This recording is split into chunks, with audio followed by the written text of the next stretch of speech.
Ik heb hier 4 jaar mogen zijn, bijna 4 jaar op 2 weken na.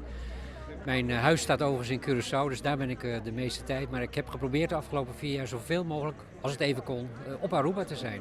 Nou, ik vond het persoonlijk echt een fantastisch mooie baan. Ik vond hem heel uitdagend. Ik vond hem ook vooral heel dankbaar. We hebben mooie dingen kunnen doen als vertegenwoordiger, maar vooral ook met mijn team van de vertegenwoordiging.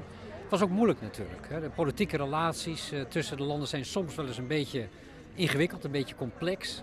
Maar goed, gelukkig weten we tot dusver altijd wel weer het zicht op de bal te houden, om het zo maar te zeggen, om weer oplossingen te gaan bereiken. Dus nogmaals, ik vond het vooral een hele dankbare klus. De kern was eigenlijk vooral ook die dankbaarheid. Ik ben echt dankbaar voor de kans die ik heb gekregen, dankbaar voor de contacten die ik heb mogen opbouwen, dankbaar voor het feit dat we als vertegenwoordiging ook mensen hebben kunnen helpen, mensen met elkaar in verbinding hebben kunnen brengen.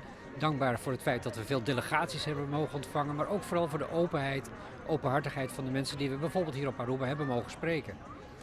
Nou, Aruba doet al heel veel dingen goed. Ik vind Aruba een mooi voorbeeld voor heel veel andere eilanden waar heel veel dingen goed zijn geregeld. Maar Aruba heeft ook een aantal enorme uitdagingen. Bijvoorbeeld de overheidsfinanciën die staan echt wel onder druk.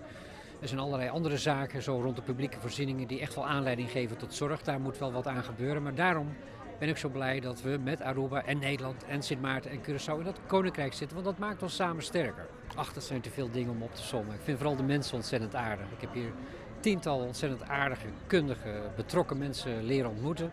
In de politiek, in het maatschappelijk leven, in het bedrijfsleven. Ja, er zijn ook bepaalde plekken die me erg dierbaar zijn geworden. Een beetje op kantoor, hè? Dus de collega's van de vertegenwoordiging, daar kom ik heel erg graag.